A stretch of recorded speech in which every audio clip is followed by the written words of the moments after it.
তুমি কি চাইছো পরিষ্কারভাবে বলো। আমি আপনার কোনো কাজের জবাবদিহিতা চাইবো না। আপনি আগে নিজের ইচ্ছেতে যেভাবে থাকতেন সেভাবে থাকেন, আর আমিও আমার মতো থাকবো নিজের মতো করে।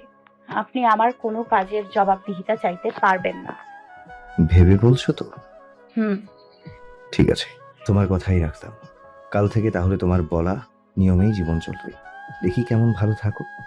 নিকুঞ্জ নবনী তার দিকে তাকিয়ে হালকা রহস্যময় হেসে বলল কথাটা। নিকুঞ্জ তার কথাটা এত সহজে ভাবতেই অবাক হচ্ছে নবনীতা। আর হাসলো কেন? নিকুঞ্জ আর ছাদে না থেকে নিচে চলে গেল। নবনীতাও তা দেখে নিকুঞ্জের পিছু পিছু চলে গেল। অরুণা সকালের খাবার টেবিলে এনে রাখছে আর তাকে সাহায্য করছে নবনীতা। দুজনে মিলে সকালে রান্না করেছে। নবনীতা তেমন রান্না করতে না জানলেও অরুণা শিখিয়ে দিয়েছে। নতুন নতুন রান্না শিখে নবনীতার ভালোও লাগছে। এই কয়দিনে দুজনের মাঝে ভালো সম্পর্ক গড়ে উঠেছে। কিন্তু সীমা বেগম নবনীতার সাথে কথা বলেন না। এমনকি অসুস্থ ছিল তখনও একবারও দেখতে যায়নি। আজম রেহমানি, আহাদ রেহমানি, নাইফ, নিকুঞ্জ, নাজিম, মায়া আর জিনাত একসাথে খেতে বসেছে। অরুণা সবাইকে খাবার বেড়ে দিচ্ছে। সীমা বেগম আর রাবেয়া বেগম এখনো আসেনি। বৌমা, তুমি সকলের থালায় তরকারি দাও। আহাদ রেহমানি এমন কথা যেন বজ্রের মতো শোনালো। সবাই অবাক চোখে আহাদ রেহমানির দিকে তাকালো। সকলের মুখ দেখে বোঝা যাচ্ছে অনেকটা আশ্চর্যিত হয়েছে। নবনীতা এমন কথা শুনে বিস্ময়ে হা করে রইল। সে কি ঠিক শুনলো? কি হয়েছে, এভাবে তাকিয়ে আছো কেন সবাই? আহাদ রেহমানি বুড়ো কুচকে বলল। আপনি নবনীতাকে বৌমা বললেন? অরুণা অবেক্ষরে বলল। বলেছি, ছেলে যখন বিয়ে করে এনেছে এখন তো মেনে নিতেই হবে। এত দিনের সুবুদ্ধি হলো তাহলে? কথা বাদ দিয়ে কাজ করো। এ কথা শুনে অরুণা মুখ বাঁকালো। নবনীতার কেমন যেন খটকা লাগছে। সে বুঝতে পেরেছে এটা মন থেকে বলেনি আহাদ রেহমানি। এর পেছনেও কোনো বড় ষড়যন্ত্র আছে। তার মানে কাল যেসব শুনেছে সে অনুযায়ী কাজ থেকে শুরু করে দিয়েছে। ভাবতেই নবনীতা মনে মনে হাসলো। সে নিজে কথা মান্য করতে তরকারি সবার থালায় দিতে লাগলো। জিনাত নবনীতার দিকে রেগে তাকিয়ে আছে। এই মেয়ে তার ছোট মামার মতো মানুষকেও হাত করে নিল। না, এভাবে চলতে দেয়া যাবে না। তার বড় মামির সাথে কথা বলতে হবে। নিকুঞ্জ ভাতের থালায় হাত দিয়ে ভাত নাড়তে লাগলো। সে অন্যমনস্ক হয়ে ভাবছে, হঠাৎ চাচার কি হলো? নবনীতাকে এত তাড়াতাড়ি মেনে নিল। এর পেছনে কি কোনো স্বার্থ আছে? নাজিম, তোমাকে বলেছিলাম তোমার জন্য মেয়ে দেখেছি। আজ আমি আর ভাইজান মেয়েকে দেখতে যাব। পাকা কথা সেরে খুব শীঘ্রই বিয়েটা দিয়ে দিতে। আহাদ রেহমানি খেতে খেতে বললেন। নাজিম শুনেও শুনলো না এমন একটা ভাব নিয়ে খেতে থাকলো। নিকুঞ্জ নাজিমের দিকে তাকিয়ে আছে উত্তরের আশায়। নাজিম কোনো উত্তর দিল না। আহাদ রেহমানির ছেলের এহনো কাণ্ডের বিরক্ত হলো। সবাই নিজেদের মতো চাওয়াচাই করছে। তোমরা চুপ থাকাকে হ্যাঁ ধরে নিলাম। আহাদ রেহমানি বললেন। নিকুঞ্জ দুজন কাজের মহিলাকে নিজের কক্ষে ডেকেছে কিছু জিনিসপত্র পাশের কক্ষে স্থানান্তর করার জন্য। পাশের কক্ষ অনেকদিন যাবৎ বন্ধ ছিল, তাই দুজন মহিলা কক্ষ পরিষ্কার করছে। নবনীতা খাবার খেয়ে কক্ষে প্রবেশ করতেই দেখলো তার জিনিসপত্র বাহিরে রাখা হয়েছে আর দুজন মহিলা তা অন্য জায়গায় নিয়ে যাচ্ছে। এগুলো কি হচ্ছে? নবনীতা নিকুঞ্জের সামনে দাঁড়িয়ে বলল। নিকুঞ্জ আলমারি থেকে নবনীতার জিনিসপত্র বাহির করছে। সে কথাটা শুনে কোনো উত্তর দিল না। এসব কি হচ্ছে? আমার জিনিসপত্র কোথায় নিয়ে যাচ্ছেন? তোমার কথার উত্তর দিতে আমি বাধ্য নই। কেন? আপনি অবশ্যই বাধ্য। কি হচ্ছে বলুন তো। আমার কাজের জবাবদিহিতা কাউকে করবো না। আমার ইচ্ছে হয়েছে তাই করেছি। নবনীতা কথাটা শুনে দমে গেল। সে তো কাল বড় মুখ করে কথাগুলো বলল, এখন নিজেই তার কথার বাইরে যাচ্ছে। খালা, আমার কক্ষের বিছানার চাদর নতুন পেরে দিয়েন, আর এটা ধুয়ে দিয়েন। আচ্ছা ছোট সাহেব। নবনীতা চোখ ছোট ছোট করে তাকালো। আসলে করতে যাচ্ছে এই মানুষটা কি? আজ থেকে তুমি পাশের কক্ষে থাকবে।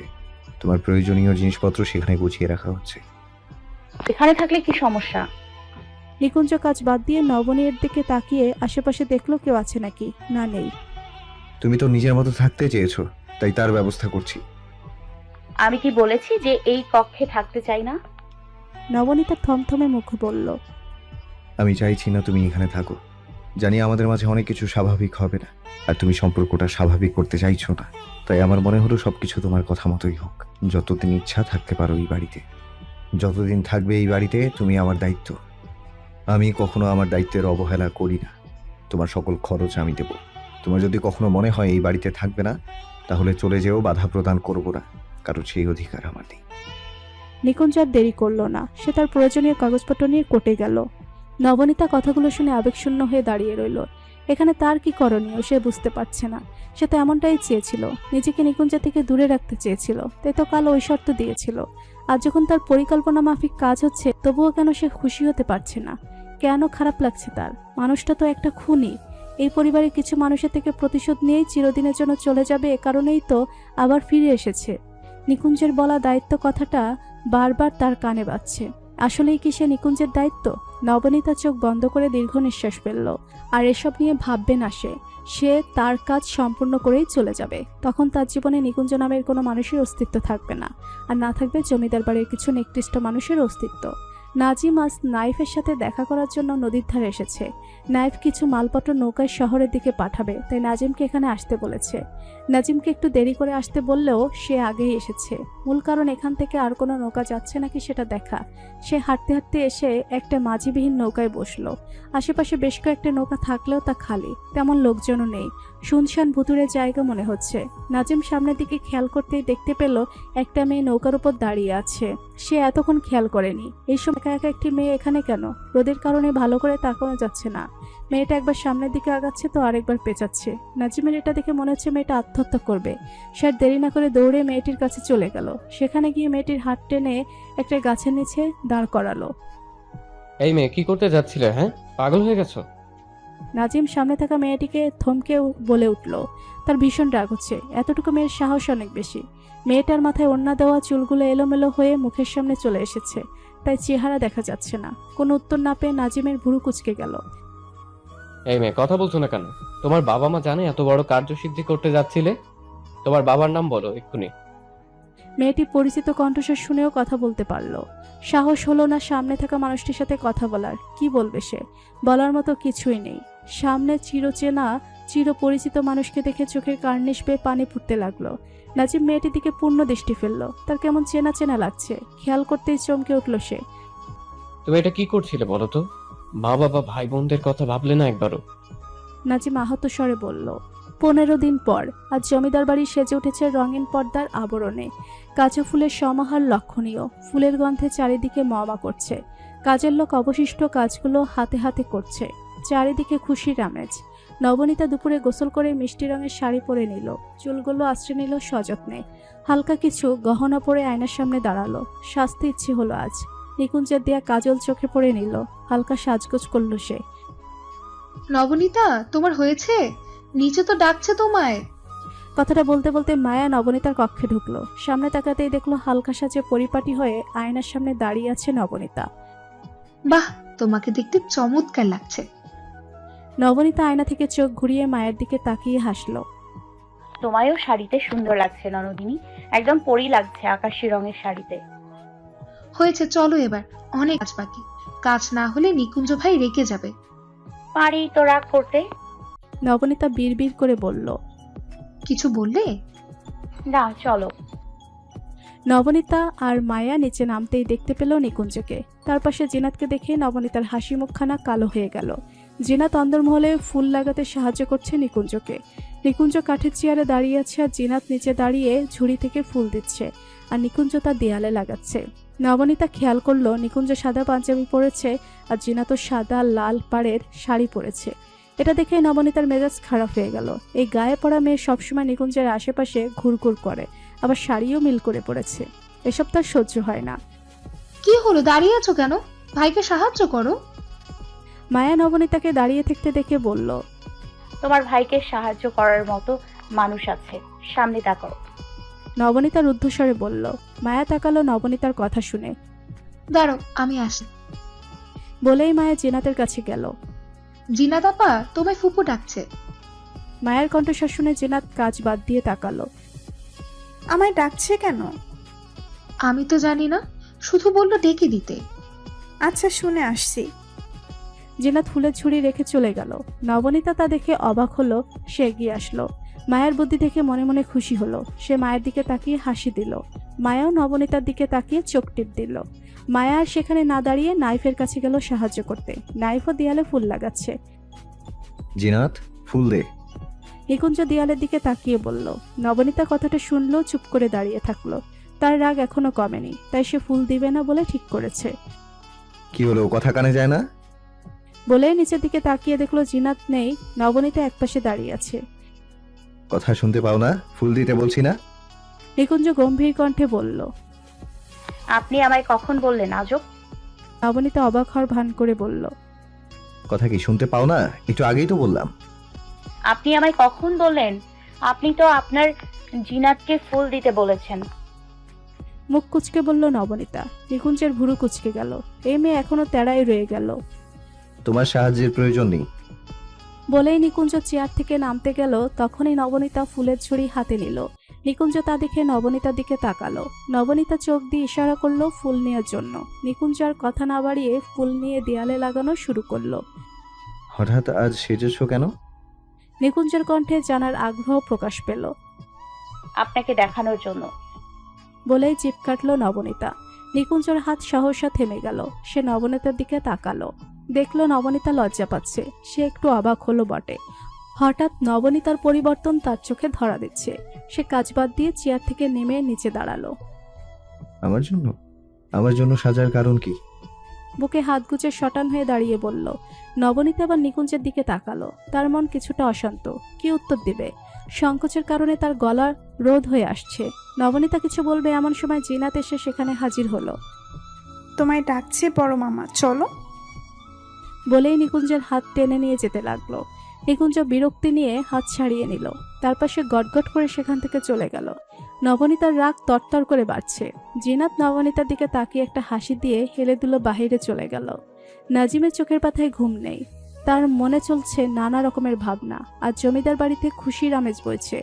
দীর্ঘদিন পর এমন আনন্দঘন মুহূর্ত দেখছে সে, কিন্তু তার মনে কোনো আনন্দ নেই, আর থাকার কথাও না। একদিন পরে তার বিয়ে। আহাদ রেহমানি তার পছন্দের মেয়ের সাথে বিয়ে দিতে চাইছে। সেও কিছু বলেনি। তার মাথায় চলছে অন্য চিন্তা। আজ ভীষণ মায়ের কথা মনে পড়ছে তার। নাহার বেগম থাকলে ছেলের বিয়েতে কতই না খুশি হতেন। নিজের হাতে আনন্দের সাথে সকল কাজ করতেন। এই ভাগ্য যে তার নেই। ভাবনার মাঝে নাজিমের মুঠোফোনটি বেজে উঠল। সে তা রিসিভ করে কানে তুলল। পৌঁছে গেছো? পৌঁছে গেছি। আপনাকে অনেক ধন্যবাদ আমাদের সাহায্য করার জন্য। মেয়েলি কণ্ঠে কেউ একজন বলে উঠল। তুমি আমার সব থেকে বেশি উপকার করেছো। মনে মনে বললেও মুখে বলল না নাজিম। ভালোভাবে থেকো, রাখছি। বলেই নাজিম কল কেটে দিল। এখন নিশ্চিন্তে ঘুম হবে তার। সীমা বেগম নিজের কক্ষে বসে আছেন। দুশ্চিন্তায় তার মাথা ফেটে যাচ্ছে। সে হাতে থাকা মুঠোফোন দিয়ে কাউকে কল করে যাচ্ছে, তবুও কল কেউ ধরছে না। এতে সে বেজায় বিরক্ত। কাজের সময় কল না ধরলে তার মাথা গরম হয়ে যায়। আবার কল দিতেই ওপাশ থেকে রিসিভ হলো। কল ধরছিলি না কেন? সীমা বেগম রেগে বললেন। মালকিন, একটা খারাপ খবর আছে। কাপা কাপা গলায় বলল লোকটি। কি হয়েছে? বললেন সীমা বেগম।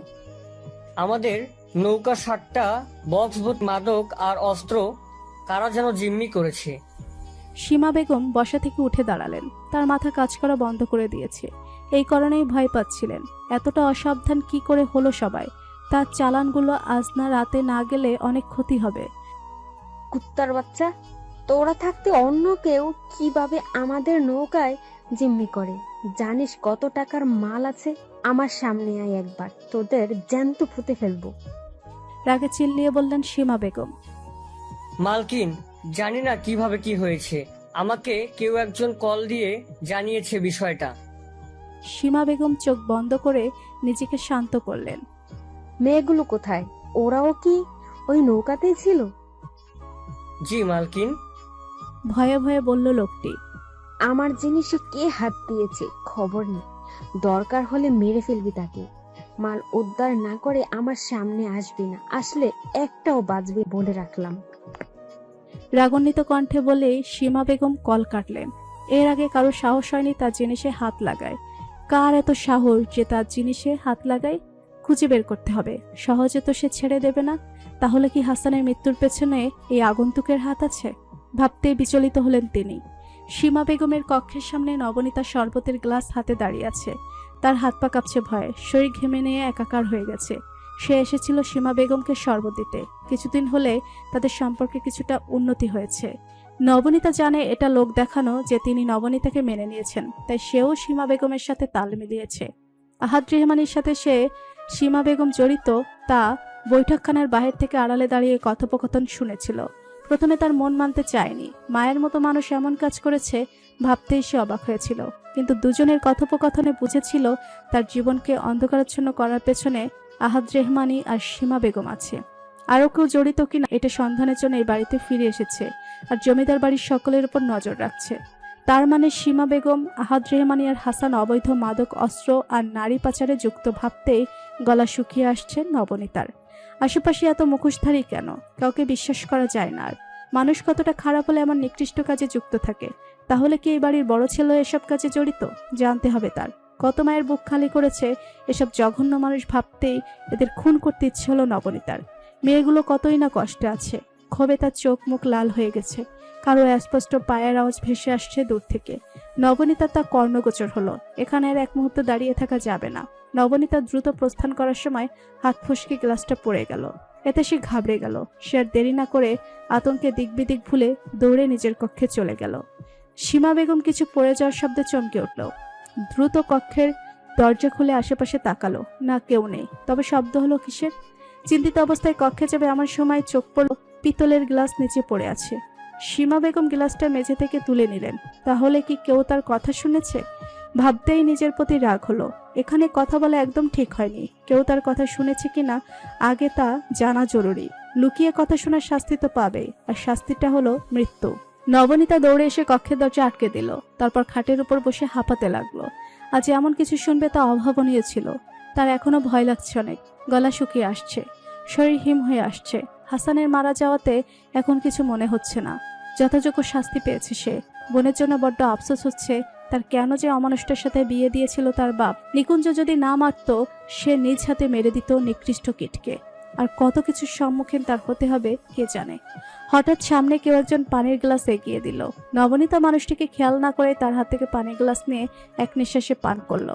তারপর পাশেই গ্লাস রেখে দিল পানি দেওয়ার জন্য। আমার কক্ষে কি করছো তুমি? নবনীতা কথা বলার আগে নিকুঞ্জ কথাটি বলে উঠল। নিকুঞ্জকে সামনে দেখে আরো ঘাবড়ে গেল। জোরে জোরে শ্বাস নিতে লাগলো সে। আশেপাশে তাকিয়ে খেয়াল করে দেখলো সে ভুল করে নিকুঞ্জের কক্ষে ঢুকে পড়েছে। নবনীতাকে এমন আতঙ্কগ্রস্ত আর হাঁপাতে দেখে নিকুঞ্জ বিচলিত হলো অনেকটা। সে নবনীতাকে ধরতে যাবে নিজের কাছে আগলে নেওয়ার জন্য, কিন্তু কিছু একটা ভেবে হাত গুটিয়ে নিল। কি হয়েছে? এমন করছো কেন? কি হয়েছে বলো? শীতল আদুরের স্বরে বলল নিকুঞ্জ। নবনীতার কি হলো সে নিজেও জানে না। আদুরের স্বর শুনে আবেগী হয়ে সে নিকুঞ্জের বুকে হামলে পড়ল। নিকুঞ্জ হঠাৎ এমন হওয়াতে ভারসাম্য হারিয়ে কিছুটা পিছিয়ে গেল। তার মনে হচ্ছে হৃদস্পন্দন থমকে গেছে। কি হলো মস্তিষ্কে, ঘটনা ধরতে অনেকটাই সময় নিল তার। নবনীতা নিকুঞ্জের বুকে চুপ করে মাথা দিয়ে আছে। ঘন ঘন নিঃশ্বাস নিচ্ছে। শরীর কাঁপছে থরথর করে। দুহাত দিয়ে নিকুঞ্জের শরীর জাপটে ধরেছে। মনে হচ্ছে কেউ তাকে চিরদিনের জন্য আলাদা করে দিবে। নবনীতার এতটাই জোরে আঁকড়ে ধরেছে যে হাতের নখ নিকুঞ্জের পাঞ্জাবি ভেদ করে ক্ষত সৃষ্টি করেছে। নিকুঞ্জ পিঠে জ্বলনি অনুভব করেও ঠোঁট কামড়ে সহ্য করতে লাগলো। ভয় পেয়ে আছো কেন? কেউ কিছু বলেছে? আপনি ওই শয়তানকে মেরে ঠিক করেছেন। ওই শয়তান আবার বোনের জীবন শেষ করে দিয়েছে। আরো অনেক অনেক মেয়ের জীবন নষ্ট করে দিয়েছে। তারা তো আর বাড়ি ফিরে আসতে পারবে না। নবনীতা করুণ স্বরে আস্তে আস্তে বলল। নিকুঞ্জ কথাগুলো শুনলো, কিন্তু বুঝলো না কেন বলছে। আপনিও কি আমায় ঠকাবেন? ওদের মতো আমাকেও অন্য জায়গায় পাঠিয়ে দেবেন? এগুলো কি বলছো তুমি? আর কাদের কথা বলছো? বলেই নবনীতাকে দুই হাতের বাঁধনে শক্ত করে আবদ্ধ করে নিল নিকুঞ্জ। আপনার বাড়ির সকলে মুখোশধারী, সবাই জঘন্য, কেউ ভালো না। নবনীতার কাঁপা কাঁপা গলায় বলল। তার শরীর দুর্বল হয়ে পড়ছে। তার কেমন অসাড় হয়ে আসছে হাত পা। তুমি শান্ত হও, তারপরে এসব বলো। আপনি যেমনই হন না কেন, তাও আপনাকে ভরসা করি। আপনাকে অবিশ্বাস করতে চাইলেও করতে পারি না। মনের কোথাও আপনার জন্য বিশ্বাসযোগ্য স্থান তৈরি হয়েছে। ভরসা করার মতো মানুষ মনে হয় আপনাকে। দয়া করে বিশ্বাস ভাঙবেন না আমার। না নব, আমি তোমার বিশ্বাস ভাঙবো না কখনোই। শ্যামাবতীর বিশ্বাস ভাঙার সাধ্য আমার নেই। তুমি শুধু আমায় কখনো ভুল বুঝো না। নিকুঞ্জ মনে মনে বলল। এই বাড়ির মানুষ আমায় ভালো থাকতে দেয়নি। ছোটবেলায় আমার ছোট্ট দুনিয়ার প্রিয় মানুষদের হারিয়েছি। আমার সাথেই কেন এমন হয় বলুন তো? এমন জীবন আমার না হলেও পারত।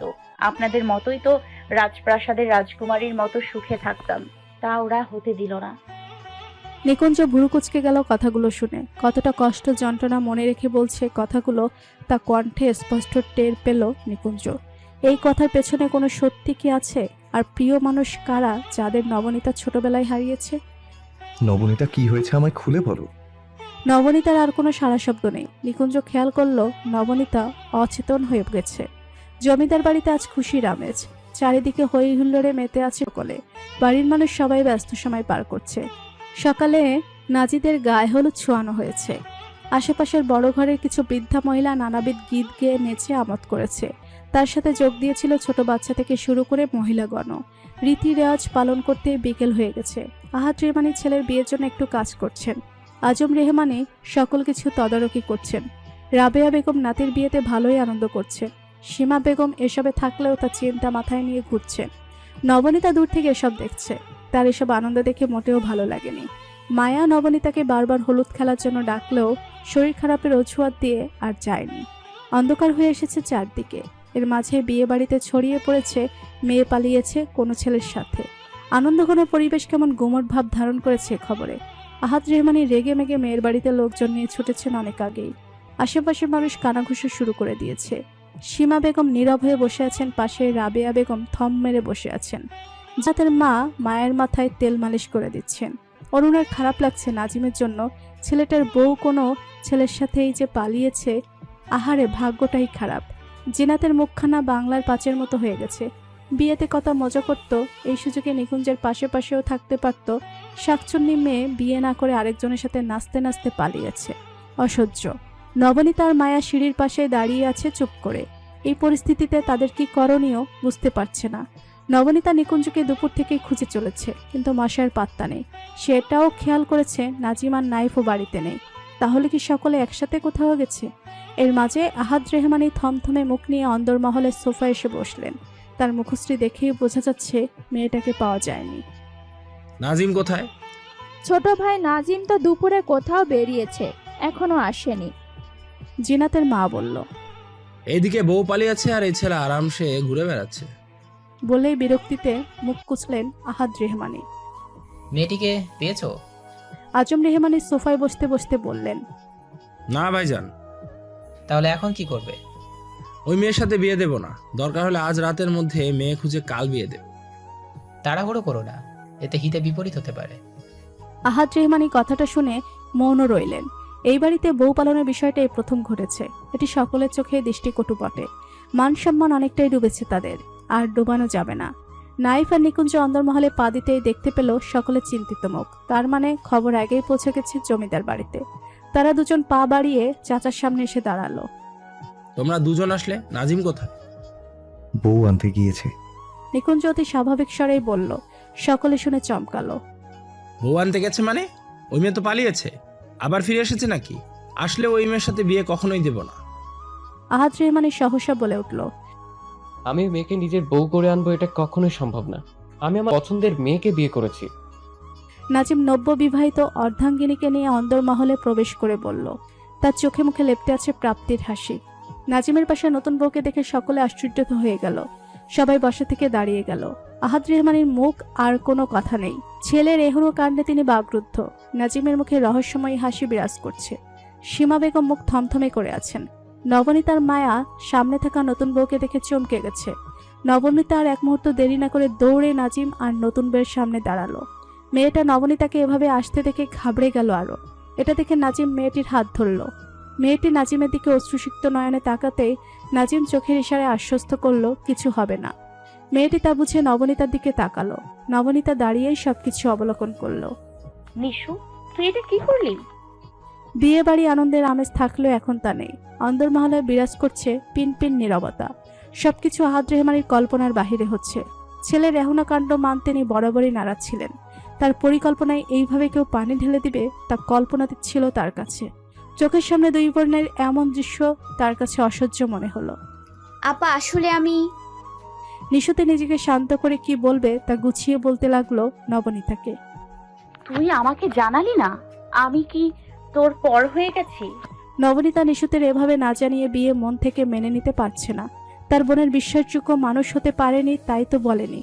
ব্যথার্ত মনে নিশুতির দিকে তাকিয়ে জানতে চাইল নবনীতা। আপা আমায় ক্ষমা করে দে, আমি তোকে বলার সময় পাইনি। আমায় বিশ্বাস কর আপা, বিয়ে ছাড়া আমার কোনো উপায় ছিল না। ওরা আমায় বাঁচতে দিত না আপা। নিশুতি কাঁদতে কাঁদতে নবনীতার পা জড়িয়ে বসে পড়ল। নবনীতা নিজেকে শক্ত করে ঠাই হয়ে দাঁড়িয়ে রইল। সে যে আগুনে পুড়ছে তার বোনও সে আগুনেই ঝাঁপ দিল। তার ভয় করছে যদি নিশুতির কেউ ক্ষতি করে তখন কি হবে। ভাবতেই কলিজা শুকিয়ে আসছে। নিজের চোখে বোনের কোনো ক্ষতি সে দেখতে পারবে না। আমি যে আগুনে জ্বলে মরছি, তুই সেই একই আগুনে জেনেও কেন ঝাঁপ দিলি? আমার কিছু হলে তেমন কারোর যায় আসবে না, কিন্তু তোর কিছু হলে আমরা কিভাবে থাকবো? নবনীতা চোখ বন্ধ করে মনে মনে বলল। নবনীতা চিন্তায় শ্বাসরোধ হয়ে আসছে, চোখের পানির ভিড়ে চোখ ঝাপসা হয়ে আসছে। সে আর না দাঁড়িয়ে নিশুতির থেকে নিজের পা ছাড়িয়ে নিজের কক্ষে পা বাড়ালো। নিশুতি আহত নয়নে নবনীতার চলে যাওয়াতে কষ্ট পেল।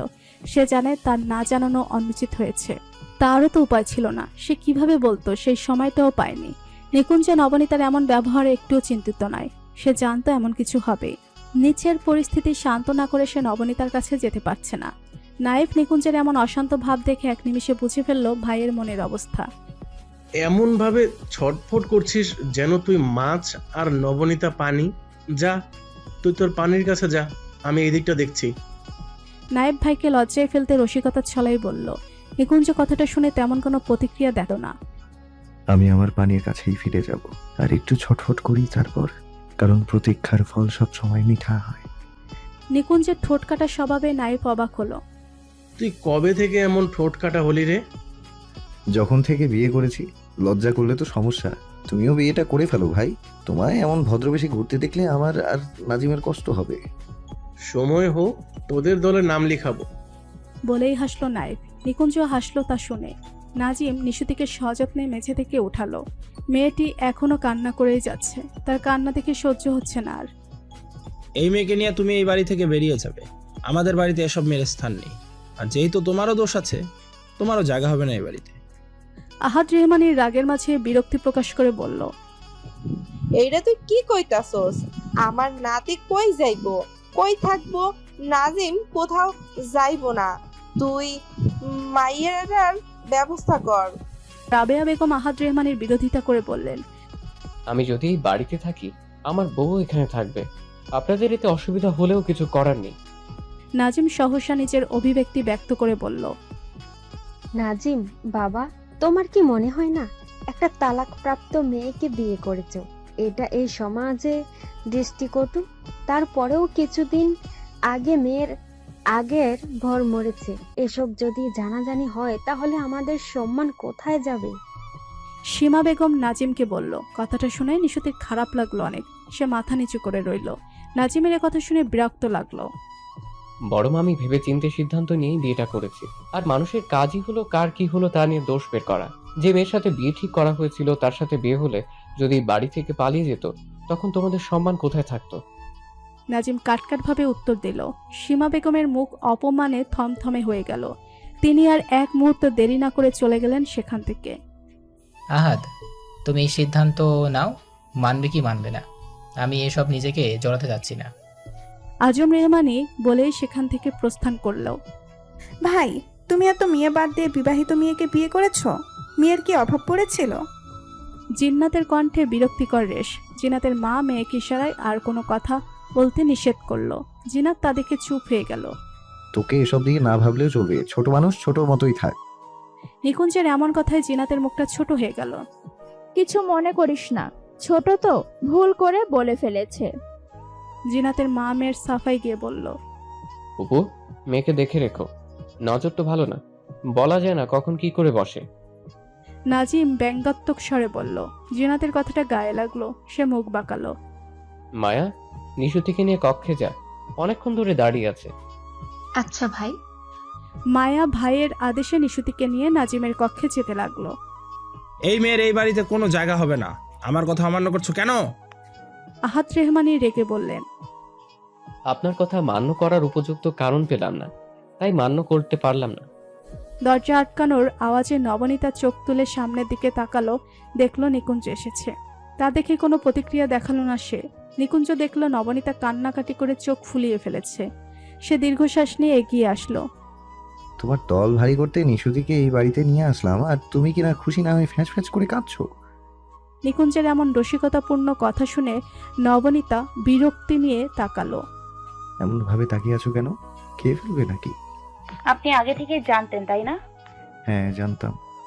কোনো হেয়ালি না করে উত্তর দিল নিকুঞ্জ। তাহলে আমায় জানালেন না কেন? আমাদের মাঝে কি তেমন কোনো সম্পর্ক গড়ে উঠেছে যে তোমায় বললো?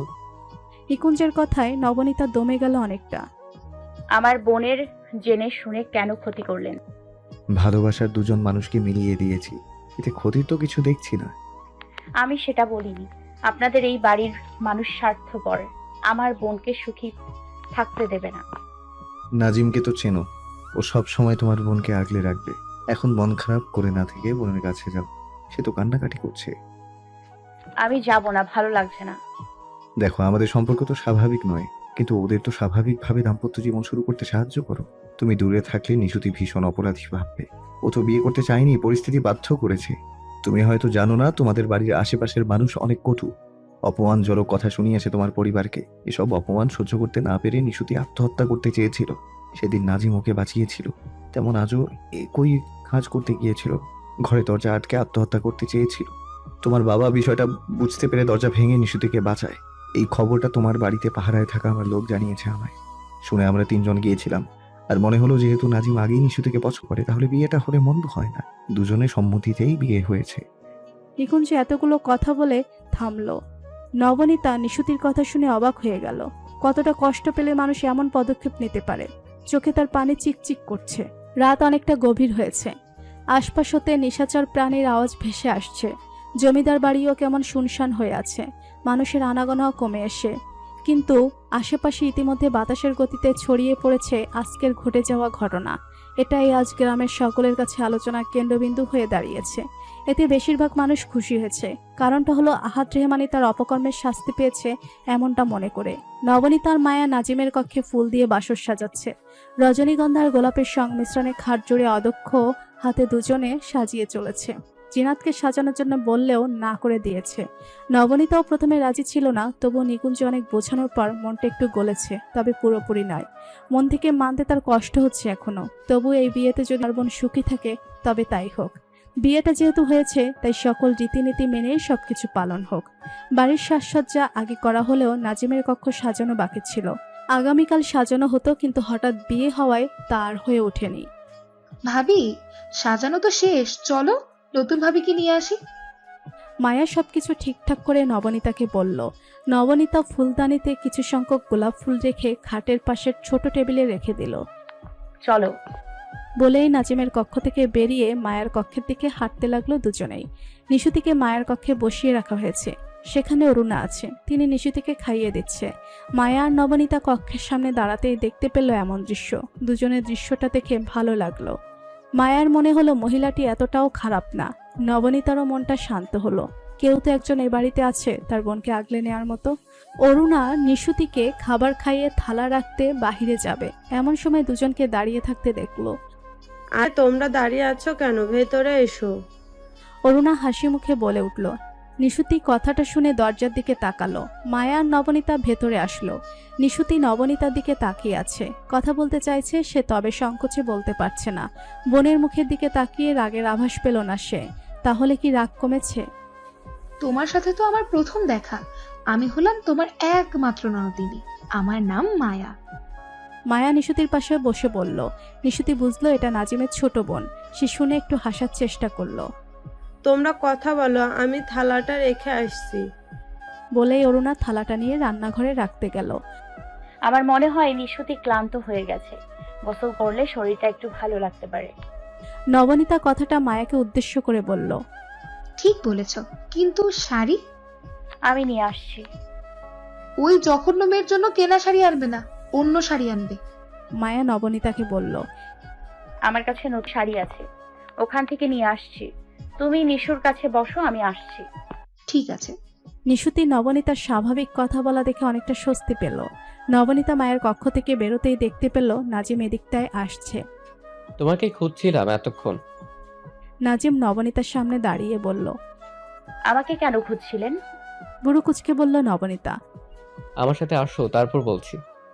নাজিম বলে নিজের কক্ষের দিকে যেতে লাগলো। নবনীতাও নাজিমকে অনুসরণ করলো। নাজিম নিজের কক্ষে গিয়ে আলমারি খুলে হালকা গোলাপি রঙা বেনারসি বের করলো। তার সাথে একটা কাঠের ছোট বাক্স বের করলো। নবনীতা এগুলোর দিকে তাকিয়ে বোঝার চেষ্টা করছে নাজিম কি করতে চাইছে।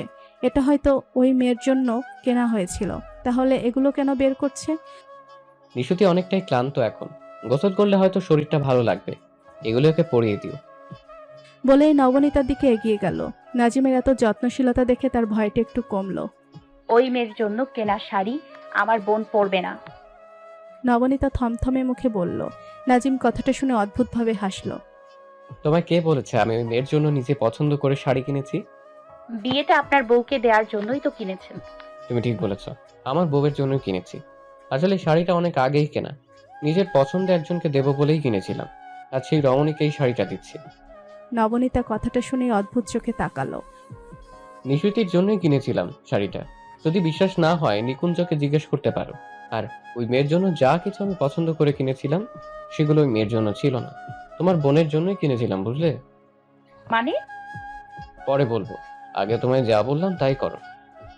নবনীতার কথা বাড়ালো না। নাজিমদের থেকে শাড়ি আর কাঠের বাক্স নিয়ে মায়ের কক্ষে গেল। তার কাছে সবকিছু কেমন গোলমেলে লাগছে। নাজিম তো বিয়ের আগে থেকেই শান্ত, যেন মন থেকেই বিয়ে করতে চাইছিল। বিয়ের আগের দিন বউ পালানো, তারপর নিশুতিকে বিয়ে করা, সবকিছুই কেমন রহস্যময় লাগছে। তাহলে কি তার অজানা কিছু রয়েছে? নাজিমের কক্ষে রজনী আর গোলাপ ফুলের খাটে ঘোমটা দিয়ে চুপটি করে বসে আছে নিশুতি। মায়া আর নবনীতা তাকে একটু আগেই কক্ষে রেখে গেছে। অচেনা জায়গায় এসে ভয়ও করছে, তার বুকের মাঝে ঢিপঢিপ করছে। তার মনে পড়ে গেল এমনই একটা দিনের কালো স্মৃতি। এর আগেও তো এইভাবে কারো ঘরের বউ হয়েছিল, কারো জন্য এইভাবে বধূ বেশে বসেছিল। সেদিনও পুরো ঘর ফুল দ্বারা সাজিয়েছিল। এমনই ফুলের গন্ধে চারপাশ মম্মা করছিল। অচেনা মানুষটিকে দেখেই ভয়ে সিটিয়ে গিয়েছিল। সেই রাতটা ছিল খুবই জঘন্য মনে হয় নিশুতির কাছে, যা নিশুতি আর মনে করতে চায় না। আবারও সেই পরিস্থিতিতেই সে আছে। মনে মনে আতঙ্কিত হয় সে। তবে মানুষটি তার কাছে পূর্ব পরিচিত, গোপনে ভালোবেসেছিল আর বিরহেও পড়েছিল নীরবে। আজ কেমন অনুভূতিহীন হয়ে বসে আছে, মনটা যে অবহেলায় অনুভূতি শূন্য হয়ে আছে। নাজিম নিজের কক্ষের সামনে দাঁড়িয়ে আছে। সে কপাল কুঁচকে দরজার সামনে থাকা মায়ার দিক তাকিয়ে আছে। তার পাশেই নবনীতা দাঁড়িয়ে দুই ভাই বোনের কাণ্ড দেখছে। নিকুঞ্জও পাশে দাঁড়িয়ে আছে। ভাই, আমাদের দাবি অনুযায়ী টাকা দিয়ে খুশি করো, তারপর দরজা ছাড়বো। মায়া হেসে বলল, এত টাকা আমি দিতে পারবো না। তাহলে তো তোমায় কক্ষে প্রবেশ করতে দেওয়া হবে না, এখানেই দাঁড়িয়ে রাত পার করতে হবে। নাজিম উপায় না পেয়ে পাঞ্জাবির পকেট হতে টাকা বের করে মায়ের হাতে ধরিয়ে দিল। মায়া তো হাতে টাকা পেয়ে খুশিতে আত্মহারা। এইবার যেতে পারো, বলেই মায়া দরজার তালা খুলে দিল। তোকে এই বাড়িতে আর বেশি দিন রাখা ঠিক হবে না, না হলে দেখা যাবে এভাবে ডাকাতি করতে থাকবি। নাজিম কথাটা বলেই কক্ষে ঢুকে দরজা আটকে দিল। আমি তো আরো ডাকাতি করব, শুধু অপেক্ষা করো, বলেই মায়া হাসতে হাসতে নিজের কক্ষে চলে গেল। নবনীতা নিকুঞ্জের কক্ষে খাটে বসে আছে। এতক্ষণ ধরে অপেক্ষা করেও নিকুঞ্জের কোনো খবর পেল না। বারবার দরজার দিকে তাকাচ্ছে সে। তার মন কিছুটা অধৈর্য হয়ে উঠল। পা বাড়িয়ে ব্যালকনিতে গিয়ে চেয়ারে বসো। ফুরফুরে হাওয়া আসছে ব্যালকনির উন্মুক্ত স্থান দিয়ে। ঠান্ডা বাতাসে শরীরটা এখন ভালো লাগছে তার। এই অসময়ে আমার কক্ষের বেলকনিতে কি করছো? কাল স্কুলে যেতে হবে, ঘুমাও গিয়ে। আপনি কি বিড়াল? এত ধীরে আসেন যে বোঝার উপায় রাখেন। নবনীতা বলে উঠল, তুমি বুঝি আমার শিকার, যে তোমায় ধরবো বলে বিড়ালের ন্যায় ধীরে আসবো? নিকুঞ্জ ভুরু কুচকে বলল, আমি এটা কখন বললাম? নবনীতা অবাক হয়ে বলল, আমি এখন ঝগড়া করার অবস্থায় নেই, ভীষণ ক্লান্ত, ঘুমোবো এখন। তার মানে আপনি বলছেন আমি আপনার সাথে ঝগড়া করি? নবনীতা রেগে মেগে বলল। তা তো একটু করোই। নিকুঞ্জ তেড়া স্বরেই বলল, আপনার সাথে কথা বলতে আসাই ভুল হয়েছে। রেগে ব্যালকনি থেকে চলে গেল নবনীতা। নিকুঞ্জ হতাশার চোখে তাকালো। রাগানোর জন্য এমনিই বলেছিল সে। একটু পরেই কক্ষ থেকে কিছু একটা ভাঙার শব্দ শুনে নিকুঞ্জ দ্রুত কক্ষে গেল। যেতেই দেখলো নবনীতা পা ধরে বসে আছে। নিকুঞ্জ দ্রুততার সহিত নবনীতার কাছে গেল। দেখলো নবনীতার পা হতে রক্ত ঝরছে। পায়ের কাছে ভেঙে যাওয়া কাচের গ্লাসের টুকরো দেখলো। এভাবে অসাবধানতায় চলাফেরা করো কেন? দেখছো পায়ে কাচের টুকরো ঢুকে রক্ত বের হচ্ছে। নিকুঞ্জ বিচলিত হয়ে পা থেকে কাচ বের করতে লাগলো। নবনীতা ব্যথায় চোখ মুখ কুচকে রইল। নিকুঞ্জ সযত্নে কাচ পা থেকে বের করলো। নবনীতা নিকুঞ্জের কক্ষে খাটে হেলান দিয়ে বসে আছে, তার চোখ সামনে থাকা যত্নশীল মানবটির দিকে। নিকুঞ্জ নবনীতার পায়ে যত্ন সহকারে পরিষ্কার কাপড় বেঁধে দিচ্ছে। নবনীতার একটু ব্যথা লাগলেও তার সেদিকে খেয়াল নেই। সে তো একজনের ভাবনায় বিভোর। একটা নারীর জীবনে যত্নবান পুরুষ থাকলে জীবনটা সুন্দর হয়। তার বাস্তব প্রমাণ সামনে থাকা মানুষটি। এমন মানুষ সারা জীবন পাশে থাকলে জীবনে আর কিছুর দরকার হবে না। নবনীতা পূর্ণ দৃষ্টিতে নিকুঞ্জকে অবলোকন করে চলেছে। আজকাল এই মানুষটিকে দেখলে তার কেমন অস্থির লাগে, বুক মাঝে ঢিপ ঢিপ করে যখন মানবটি তার সামনে আশেপাশে থাকে। বারবার নজর ঘুরিয়ে দেখতে ইচ্ছে হয়, মনে হয় যেন তার আশেপাশে থাকে সব সময়। কত শতবার যে লুকিয়ে চুরিয়ে দেখেছে তার কোনো ঠিক নেই। এই কক্ষ নিজের হাতে সাজিয়ে দুজনে মিলে থাকতে ইচ্ছে হয়, নিজেদের গুছিয়ে ছোট্ট সংসার করতে ইচ্ছে হয়, কিন্তু কোথাও সংকোচ আড়ষ্টে তাকে চারিদিক হতে চেপে ধরছে। বলতে গিয়েও কিছু ভেবে আর আগানোর সাহস তার হয় না। নিজেকে এই বাড়ির সাথে জড়াতে ইচ্ছে করে না। যখন মনে পড়ে তার মা বাবা আর দাদির কথা, সবকিছুকে তখন মিথ্যে মনে হয়। মন বলে সবকিছু সাজানো, যা ঘটছে তা শুধু দেখানোর জন্য। এগুলো সত্য নয়, সব ধোঁকা। নবনীতা, তোকে আবারও সবাই অন্ধকারে রাখছে, কাউকে বিশ্বাস করতেও ভয় হয় এখন। কিন্তু এখান থেকে সে কিভাবে বের হবে? একজনের মায়ে পড়েছে সে, মানুষটি যে তার মনে জায়গা করে নিয়েছে অনেক আগেই। আগে না বুঝলেও এখন বুঝতে পারে এই মায়া থেকে সে কিভাবে পালাবে। আপনার মায়ায় পড়তে চাইনি কখনোই, তবুও পড়েছি। এই মা জিনিসটা বড্ড ভয়ঙ্কর জানেন। মায়ায় পড়ে কেউ ভালোবাসায় জড়িয়ে যায়, আবার কেউ ধ্বংস হয়ে যায়। মায়ার মোহ কখনোই এক নিমিষে শেষ হয় না, তা জীবনকে দিয়ে যায় সুখ বিলাস অথবা দুঃখ বিলাস। আপনি আপনার মায়ায় পড়ার জন্য কি উপহার দেবেন আমায়? নবনীতা নিকুঞ্জের দিকে তাকিয়ে মনে মনে বলছে। তার চোখে মুখে লেপ্টে আছে উৎকণ্ঠা কিছু হারানোর। এখন মানবটিকে নিয়ে ভবিষ্যৎ ভাবতেই ভয় করছে, বড্ড অসহায় লাগছে তার এই মানবটিকে সারা জীবনের জন্য পাশে পেতে মন চাচ্ছে। সবকিছু যেন অসহ্যকর হয়ে উঠেছে। তার লুকিয়ে রাখা সত্যি কখনোই তাদের এক হতে দিবে না। এ বাড়িতে ফিরে আসার পরিকল্পনা যে অনেক বড়। সবকিছু যখন চোখের সামনে নিঃশেষ হয়ে যাবে, তখন তার থেকে সবাই দূরে চলে যাবে, সবাই ঘৃণার চোখে দেখবে। না, সে নিকুঞ্জকে তার মনের কথা জানাবে না। যেমন চলছে তেমনই চলুক। দূর থেকে মানবটিকে দেখে মনের খোরাক মেটাবে সে। এইভাবে এক ধ্যানে তাকিয়ে কি দেখছো? নিকুঞ্জের বলা কথায় নবনীতার হুঁশ ফিরল। সে নিকুঞ্জের দিকে তাকিয়ে বলল, কিছু হয়নি। এত কি নিয়ে ভাবছিলে? তোমায় দেখেই মনে হচ্ছে কোনো কারণ নিয়ে গভীর চিন্তায় মগ্ন ছিলে। নিকুঞ্জ আলমারি থেকে জামা বের করতে করতে বলল, মায়া নিয়ে? আপনি কি কখনো কারো মায়া পড়েছেন? নবনীতা আনমনে প্রশ্ন করে বসলো। নিকুঞ্জ কথাটা শুনে কিঞ্চিত চমকালো। বোধহয় তার হাত সহসা থেমে গেল, মনে হলো সে ভুল শুনেছে। নিকুঞ্জ চোখ ফিরিয়ে নবনীতার দিকে তাকালো। নবনীতা নিকুঞ্জের দিকে তাকিয়ে আছে। কি হলো বলুন। পড়েছি, কোনো এক রমণীর চোখের মায়ায় পড়েছি। নিকুঞ্জের হাতে জামা নিয়েই সোফায় বসে বলল। তার ঠোঁটে বিরাজ করছে অমায়িক হাসি। নবনীতার কথাটা শুনে খারাপ লাগলো বটে। কোনো মেয়েরই অন্য কোনো মেয়ের কথা ভালো লাগার মানুষটির মুখ থেকে শুনলে খারাপ লাগবে, এটাই স্বাভাবিক। মেয়েটি জিন্নাত নয় তো, ভাবতেই মলিন হাসলো নবনীতা। কে সেই ভাগ্যবতী? আছে, সময় হলে দেখাবো। তো আজ মায়া নিয়ে ভাবছো কেন? তুমিও কি কারো মায়ায় পড়েছো? নিকুঞ্জ ভ্রুযুগল কুচকে জিজ্ঞেস করলো। আমি মায়ায় পড়তে চাই না। মায়া জিনিসটা বড্ড খারাপ জানেন। যার মায়ায় পড়বেন সে কখনোই আপনার হবে না। মায়া হলো বাঁধন, আর সেই বাঁধন হয় যদি পবিত্র, তবে সে কখনোই দূরে যেতে পারবে না। সেই পবিত্র সুতোর টানেই আবারও ফিরে আসবে প্রিয় মানুষটির কাছে। তবে যদি কোনো কারণে ছিঁড়ে যায়, তাহলে মনে করতে হবে এটা তার ছেড়ে যাওয়ার অজুহাত ছিল। সে কখনোই মানুষটির কাছে থাকতে চায়নি। নিকুঞ্জের প্রতিটি কথাই যেন নবনীতার অন্তরে গেঁথে গেছে। সে সম্মোহনী দৃষ্টিতে তাকিয়ে আছে নিকুঞ্জের দিকে। তাহলে সে যদি ছেড়ে যায়, এটাও কি তবে তার অজুহাত হবে? কারো মায়ায় পড়ো, কিন্তু কখনো মোহে পড়ো না। মায়া তোমায় ভালোবাসতে শেখাবে, আর মোহ বিচ্ছেদের তার প্রান্তে পৌঁছে দেবে। এই জন্যই মায়া আর মোহে পড়তে চাই না আমি। আমার জন্য এই মায়া না, মায়া জিনিসটাকে ভয় লাগে এখন।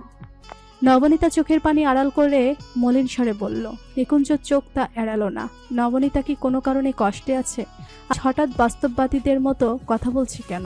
কিছুদিন হলে নবনীতার গতিবিধি সে লক্ষ্য করছে। কেমন যেন অদ্ভুত লাগছে। তাকে লুকিয়ে দেখা, জিন্নাতকে পড়াতে দেখলে মুখ গোমরা করে রাখা, এসব চোখে পড়ছে তার। তোমার চোখে স্পষ্ট দেখতে পাচ্ছি কারো মায়ায় পড়েছ। সময় থাকতে মূল্য দাও, যখন হারিয়ে যাবে তখন আর কখনোই ফিরে পাবে না।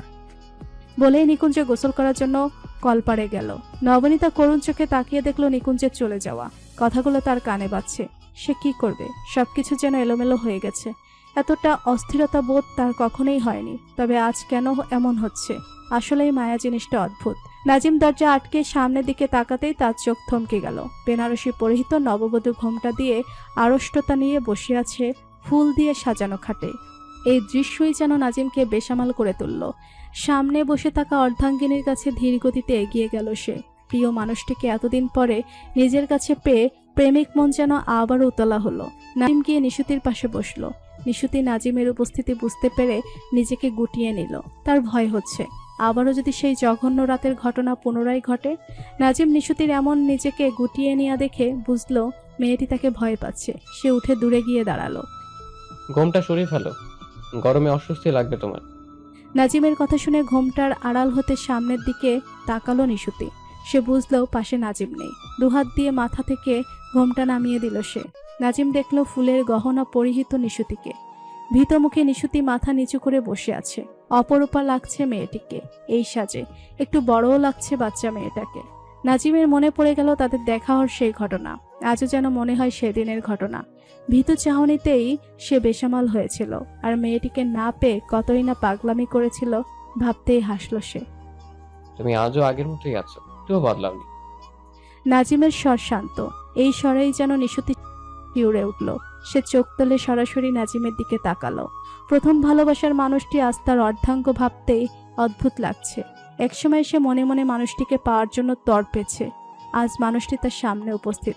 ভাগ্য বড়ই অদ্ভুত, কখন কি ঘটে যায় বলা যায় না। আমাকে ভয় পেও না, চিন্তা করো না। তুমি আমায় যেদিন মন থেকে মেনে নিবে সেদিন তোমায় আমার করে নেব। নিশুতি কথাটা শুনে চমকে গেল। সে এমন কিছু শুনবে আশা করেনি। নিশুতি অবাক হয়ে নাজিমের দিকে তাকিয়ে থাকলো। এমন অবাক চাহনি দেখে নাজিম মৃদু হাসি দিল। চলো ব্যালকনিতে বসি, বসে দুজনে গল্প করলে ভালো লাগবে। ব্যালকনিতে যাবে? নিশুতি মাথা নাড়িয়ে হা বলল। নিশুতি খাট হতে নামবে, বেনারসি ভারী থাকায় নামতে অসুবিধা হচ্ছে। নাজিম তা দেখে হাত বাড়ালো নিশুতির দিকে। নিশুতি তা দেখে নাজিমের দিকে প্রশ্নাত্মক চোখে তাকালো।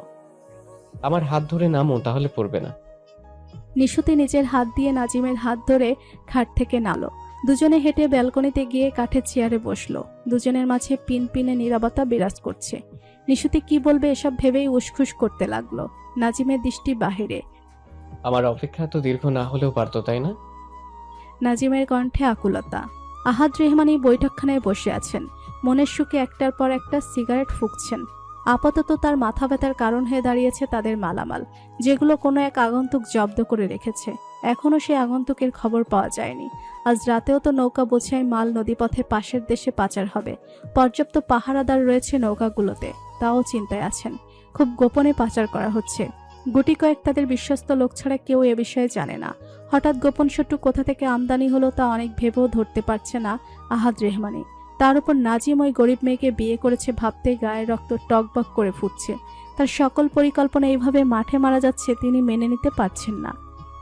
বৈঠকখানা ধোঁয়ায় আচ্ছন্ন করে ফেলেছ দেখি, একদম জঘন্য লাগছে। কেমন গা গুলিয়ে আসছে। বিরক্তিতে নাক মুখ কুচকে বলতে বলতে প্রবেশ করলো সীমা বেগম। মনকে শান্ত করতে এটা ছাড়া কোনো উপায় দেখছি না। আহাদ রেহমানি সিগারেটের ধোঁয়া উড়াতে উড়াতে বলল, চোখের সামনে সবকিছু তছনছ হয়ে যাচ্ছে, আর তুমি এই সিগারেট ফুঁকছ?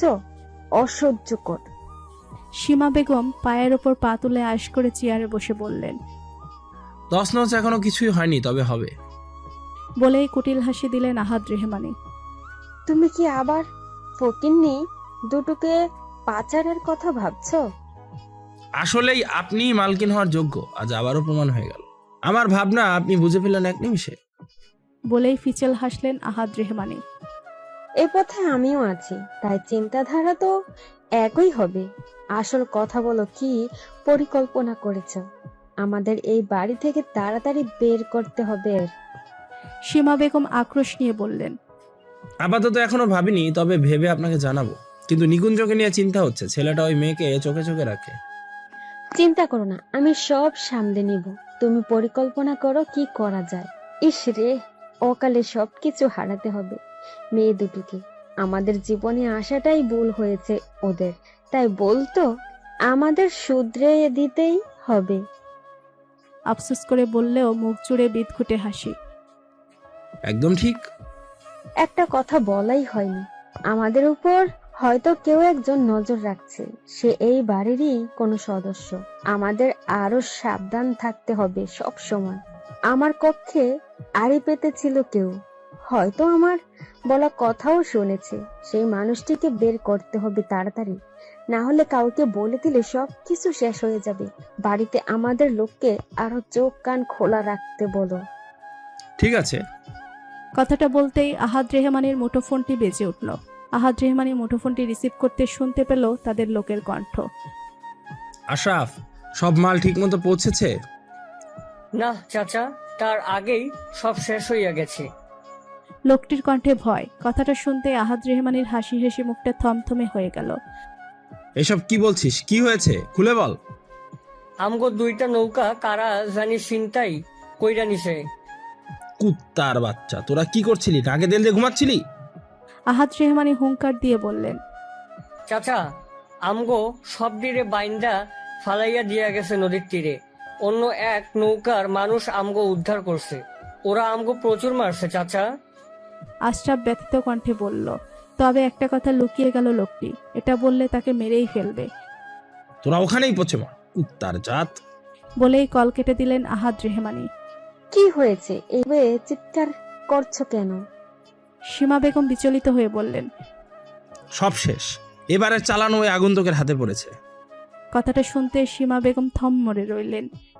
আগন্তুকটা কে? নিকুঞ্জ চুল 2 হাত দিয়ে ঠেলে কক্ষে প্রবেশ করলো। তার চুল দিয়ে বিন্দু বিন্দু পানি, মাত্রই গোসল করেছে সে। আজ অনেক ধকল গেছে শরীরের অপর দিয়ে। সে কক্ষের দরজা আটকে খাটের দিকে তাকালো, দেখলো নবনীতা তার দিকে অপলকভাবে তাকিয়ে আছে। এখনো ঘুমাওনি? নিকুঞ্জ এগিয়ে এসে খাটে বসে বলল, আমাকে আমার কক্ষে দিয়ে আসেন আগে, তারপর ঘুমাবো। নিকুঞ্জ বুঝলো নবনীতার না ঘুমানোর কারণ। একা যখন কক্ষে এসেছো একাই যাও, আমায় কেন বলছো? কথাটা বলে নিকুঞ্জ শুয়ে পড়ল খাটে। আপনি এমন কেন? দেখছেন তো পায়ে কেটে গেছে, হেঁটে কিভাবে যাব? যেহেতু যেতে পারবে না, এখানেই ঘুমাও। আমি এখন কাউকে তার কক্ষে দিয়ে আসতে পারবো না। নিকুঞ্জ কপালে হাত রেখে বন্ধ করে গম্ভীর কণ্ঠে বলল, আপনি একটা অসহ্যকর।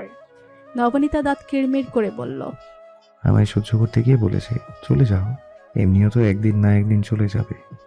নবনীতা কথাটা শুনতেই তার চোখ ভিজে এলো। অভিমানেরা ভিড় করলো তার মনে। হ্যাঁ, চলেই যাব, আপনার জীবন থেকে একবারে চলে যাব, আর কখনোই ফিরে আসবে না। আমি গেলেই তো আপনার শান্তি, তবে তাই করব। চলে গেলে তো আপনার ওই মায়ায় পড়া মেয়েটিকে বিয়ে করতে পারবেন। অশ্রুসিক্ত নয়নে অভিমানী কণ্ঠে বলল নবনীতা। নিকুঞ্জ চোখ বন্ধ অবস্থায় বুঝলো নবনীতা কান্না করছে। এতে তার খারাপ লাগলো, চুপ করে রইল।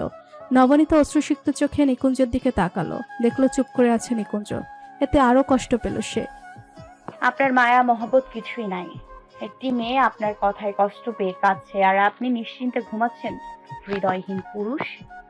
নিকুঞ্জ তৎক্ষণাৎ চোখ খুলে তাকালো, নিবিড় চোখে অবলোকন করলো তার শ্যামঙ্গনীকে। কেঁদে চোখ মুখ লাল করে ফেলেছে। তুমি হৃদয়হীন নারী, তা না হলে বিয়ে করে অবিবাহিতদের মতো থাকতে হয় আমায়? তুমি বুঝবে না আমার কষ্ট, তুমি তো আমার নিষ্ঠুর শ্যামাঙ্গিনী। নিকুঞ্জ দীর্ঘশ্বাস ফেলে বলল। নবনীতার কান্না বন্ধ হয়ে গেছে। সে চোখ বড় বড় করে নিকুঞ্জের দিকে তাকিয়ে আছে। এটা কি বলল? আপনি তো আমায় ভালোবাসেন না। যাকে ভালোবাসেন তাকে বলেন, আমায় কেন বলছেন? আমি আপনার কে হই? নবনীতা অভিযোগ করে বলল, যে আমার মনের মাঝে আছে তাকে তো সবসময় বোঝানোর চেষ্টা করি আমি তাকে কতটা ভালোবাসি। সেই তো বোঝে না, শুধু আমার থেকে দূরে দূরে থাকে। অবুঝ রমণী। নবনীতার মনে হচ্ছে নিকুঞ্জ তাকে উদ্দেশ্য করেই কথাগুলো বলছে। আপনি কি আবার কথা বলছেন? নবনীতা আগ্রহী হয়ে জানতে চাইল।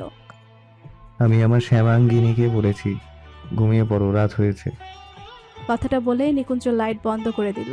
নবনীতা অন্ধকারে নিকুঞ্জের দিকে তাকিয়ে রইল। এভাবে তাকিয়ে থাকবেন না, আমার ঘুমোতে অসুবিধা হয়। নিকুঞ্জের কথায় নবনীতা থতমতো খেলো। কিভাবে বুঝলে সে তাকিয়ে আছে? রাত পেরিয়ে ভোর হয়েছে, আশপাশ হতে ভেসে আসছে পাখিদের কিচিরমিচির শব্দ। সূর্যের আলোয় অন্ধকার ভাব কেটে আলোর দিশা দেখা যাচ্ছে। ব্যালকনিতে অবস্থানরত কপত কপতি এখনো ঘুমে বিভোর। নিশুতি নাজিমের কাঁধে মাথা ঠেকিয়ে ঘুমিয়ে আছে নিশ্চিতে। নাজিম কাঠের চেয়ারে হেলান দিয়ে ঘুমিয়ে আছে। আশেপাশের পাখির কলরব মুখর পরিবেশ থাকায় নাজিমের ঘুম ভেঙে গেল। সে চোখ মেলে নড়ে চড়ে বসলো। ঘাড় ব্যথা করছে তার। কাঁধে ভারী কিছুর আভাস পাওয়ায় সে কাঁধের দিকটায় তাকালো। দেখলো নিশুতি নিশ্চিতে কাঁধের দিকটায় মুখ গুজে ঘুমিয়ে আছে। কিছু চুল কপালে এসে পড়েছে। ফুলের গহনাও কেমন নেতিয়ে পড়েছে, তবুও যেন সামনে থাকা রমণীর সৌন্দর্য তার চোখে কমাতে ব্যর্থ। বিমুগ্ধ নয়নে অর্ধাঙ্গিনীর মুখ পানে চেয়ে রইল নাজিম। মনটা আজ তার উৎফুল্ল হয়ে গেছে। প্রিয় রমণীর মুখটা দেখে তার দিন শুরু হলো। এখনকে প্রতিটা দিনই এতটাই সুখের হবে। নিশুতি একটু নড়েচড়ে উঠল। নাজিমের নিঃশ্বাসের গতি অস্বাভাবিকভাবে বাড়ায় নিশুতির মুখে গরম নিঃশ্বাস পড়ছে, এতে ঘুমাতে অসুবিধা হচ্ছে। নিশুতি এতে বিরক্ত হয়ে নাক মুখ কুঁচকে চোখ খুলে ফেলল। গরম বাতাসের গতি অনুসরণ করে পাশে তাকালো, দেখলো নাজিম তার দিকে নির্মল চাহনিতে তাকিয়ে আছে। এতে সে ভোরকে সোজা হয়ে বসলো। তার খেয়াল হলো সে নাজিমের কাঁধে মাথা ঠেকিয়ে ঘুমিয়েছিল। এতেই যেন লজ্জায় আড়ষ্ট হলো নিশুতি।